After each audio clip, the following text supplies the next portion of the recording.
Mind your own beeswax. Hey, counting up. Lean back. Hello and welcome back to another episode of Mind Your Own Beeswax. My name is Grace, and how the hell are ya? I am having a really nice week. I've actually been really tired this week, and I think I'm putting it down to the fact that I have spent way too much time doom scrolling, specifically on TikTok. I don't know why, I just get sucked in. I think I've been using the excuse now that I've got the pod, I need to post TikToks and Instagram, but that doesn't warrant like 2 hours of doom scrolling. So I'm trying to break up with my phone. I went yesterday to my acupuncture appointment. And after the appointment, I felt totally wiped. I was so pooped. So I went across the road to this delicious little Vietnamese place and I got a salad, delicious Vietnamese salad, my favorite meal in the whole world. And I just sat there and I was like, don't look at your phone, Grace. Just sit here and eat your lunch. And tell me, why is it so hard to just sit and not be on your phone? It's so bad. Like, on one hand, I like feel a bit like self-conscious, like I'm just sitting there by myself. Like, is that embarrassing? No, it shouldn't be. But on the other hand, like you don't know what to do with yourself. I'm like sort of watching around, people watching the street. But like you really realize, like, God, without my phone, I don't know what to do with my hands. So I'm going to keep at it. I'm going to keep being present, trying to spend less time on my phone. And if you're thinking about taking yourself out for lunch, absolutely do it. It is just so nice and peaceful to be solo. There's no need to be embarrassed being solo. I'm going to keep doing that. I thought today's episode can just be a little bit of a yarn. I can give you the 411 and tell you who the hell am I and what makes me think I could be a podcaster. Of course, we've got to go back. We've got to go all the way back it up to where I started. Now, if you've listened to my second episode, I got fired from my first job out of uni. I hit rock bottom. I could not get another job, and I ended up working in a warehouse steaming clothes for a couple of years. Absolute rock bottom, absolute nightmare, but I had to hit rock bottom to get where I am today. Now, when I was at this rock bottom place, it feels very ironic, but I found the book The Secret. And The Secret is an absolute OG banger of a self development book. I feel like it was one of the very first ones. Like, I remember back in the day, maybe like 2005, 2006, good old Oprah had The Secret on her show, and that's where it really all started. So, The Secret is a massively viral book. It's very much old school personal development, self help reading. I highly recommend you read it. But I picked up this book and it very much appealed to me because it's a really nice format. So, back in this day, I was not a massive reader like I am now, and it appealed to me because The Secret is laid out in like really short paragraphs. So, you might get a paragraph and then a quote and then another paragraph, and it's very short and sharp. So, you could read one page and really get a good message out of it. And then the book as a whole is not very big either, it doesn't take you long to read. This was great for me because at the time I was not a big reader and I just absolutely gobbled up The Secret. Now, The Secret, if you want to know what The Secret is, it's the law of attraction. What is the law of attraction? Well, it basically means like attracts like. So if you think positive thoughts, you're going to attract positive things. If you think negative thoughts, you're going to attract negative things. Likewise, with things you say and things you do, like will attract like. And I really liked that. And it made me realize at the time, oh, I have been living in a low vibe, negative vibes, talking absolute shit, complaining about my life. No wonder I'm not getting anywhere. Like attracts like, and I was putting out bad vibes and they were coming right back.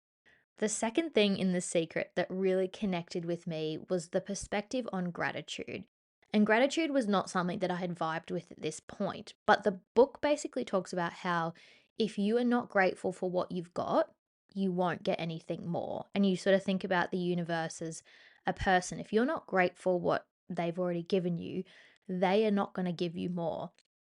And so basically, the law of attraction, like attracts like, and being grateful for what you have so that you can attract more things into your life, those were the two things for me that I was like, wow, wake up call, Grace, you're being a negative Nancy. And so I started practicing the law of attraction. I changed how I spoke, I said positive things, I really tried to change my thoughts, I practiced gratitude.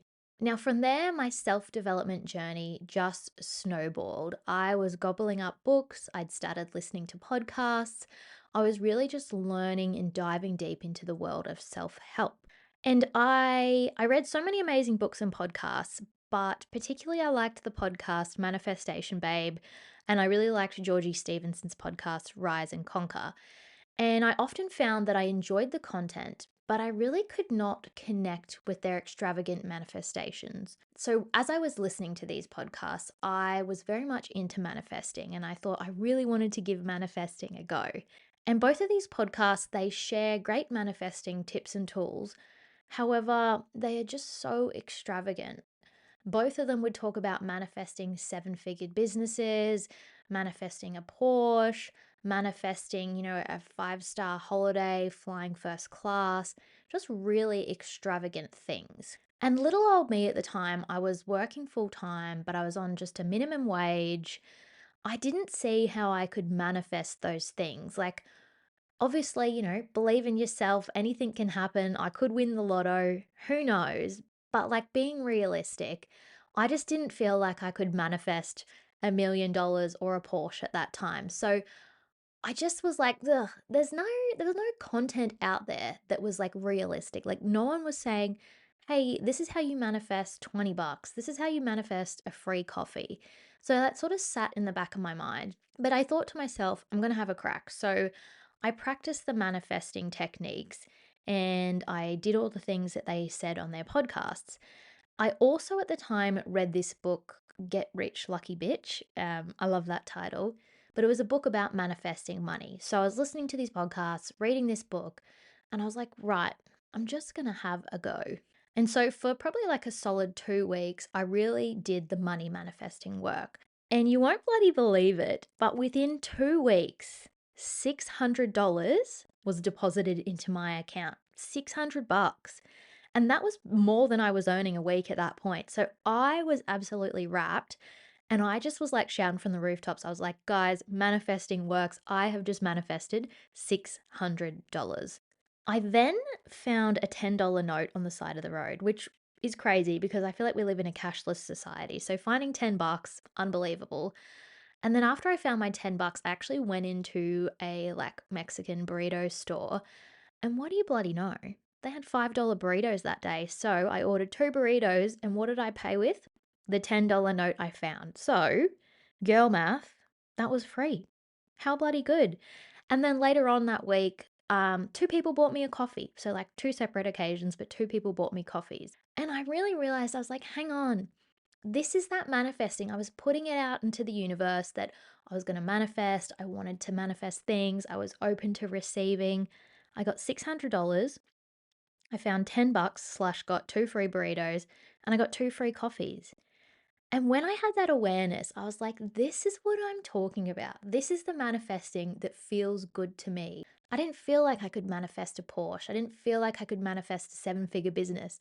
Those things in my current state and my current place in life, that was not going to happen. And that's not me being a Debbie Downer. If you work a 9 to 5 and you're earning a couple of $100 per week, you ain't going out buying a Porsche. You're not traveling to the bloody Maldives first class.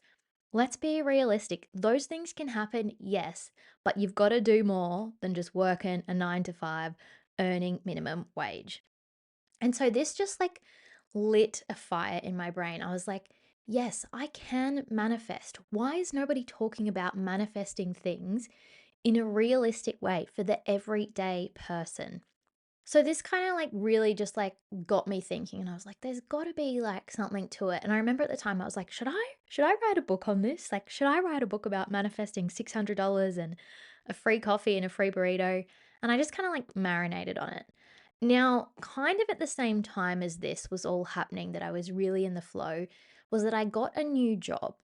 And in this job, I was given the opportunity to present a lot more. And I really figured out that I loved speaking to people. I loved public speaking. I loved presenting. It just lit a fire within me and I really enjoyed it. And I kind of think on a deeper level, I really get a lot out of speaking and presenting is because I think I was a very shy child. And I feel like, in a way, it's like healing. Like, for the first time in my life, people wanted to hear what I had to say, people were engaging with what I said.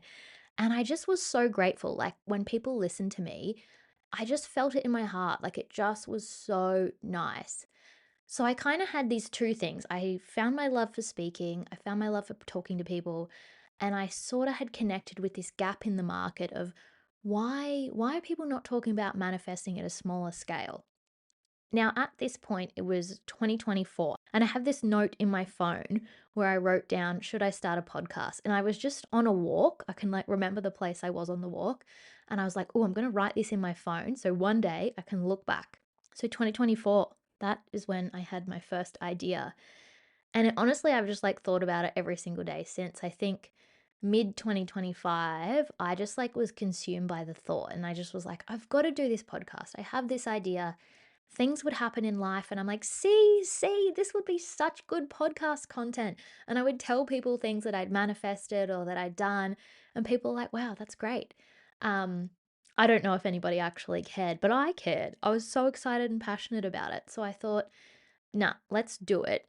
And I told myself, I said, if I can write 52 episode ideas, I'm going to do it, because I didn't want to start a podcast and then just like do one episode and then, it just fell over. I wanted to make sure that I could stick with it. So I bloody wrote 52 episode ideas, and some of them are red hot. Some of them I've already even done. But the 52 episodes, it gave me confidence to do the podcast. And basically, the rest is history. And here we are. Now, what made me call this podcast Mind Your Own Beeswax? Do you think this is a random title? I love it. I'm so obsessed with it. And it just is specifically my sense of humour. So, mind your own beeswax is a bit of like a pun on the phrase mind your own business. And I really liked this because that's what I'm doing. I'm minding my own business. I'm working on myself. And that's what I want my listeners to be doing, working on themselves, staying in their lane. Don't worry about what other people are doing. Don't worry about what other people are saying. Mind your own business / mind your own beeswax. Now, again, if you're in Australia, hopefully you've heard of the show Kath and Kim, which is a big part of my personality. I love Kath and Kim. I am Kath, I am Kim, I am Prue, I am True, I am Sharon. All of those characters are like deeply etched into my soul. I absolutely love them. And there's a scene in Kath and Kim where Kath and Kim are having a bit of a fight, and Kath says to Kim, you know your beeswax, Kim, why don't you mind it? A lot of the quotes from that show just live rent free in my brain. And I just was like thinking about it. I was like, mind your own beeswax. Like, I like the message of minding your own business. I like Kath and Kim. It's a great phrase from Kath and Kim. And that's me. Like, I'm here to give my self-help, my spiritual guidance, but I've got a sense of humor and I don't want to take myself too seriously. And maybe low key, I am a little bit bogan like Kath and Kim. I love Kath and Kim. Like, Kim is just such a bitch, but it is so funny. And I feel like I can channel Kim sometimes. And likewise, Kath, I love Kath. She's just like a go getter. She's a bit of a spiritual queen. She's done every TAFE course, she's done the course, of course. I love it. I just like love the two of them. So, my passion for Kath and Kim is secretly etched in the title of this podcast, Mind Your Own Beeswax. If you've got any feedback on the title, let me know, but I love it. I think Mind Your Own Beeswax, it just feels really authentic to me.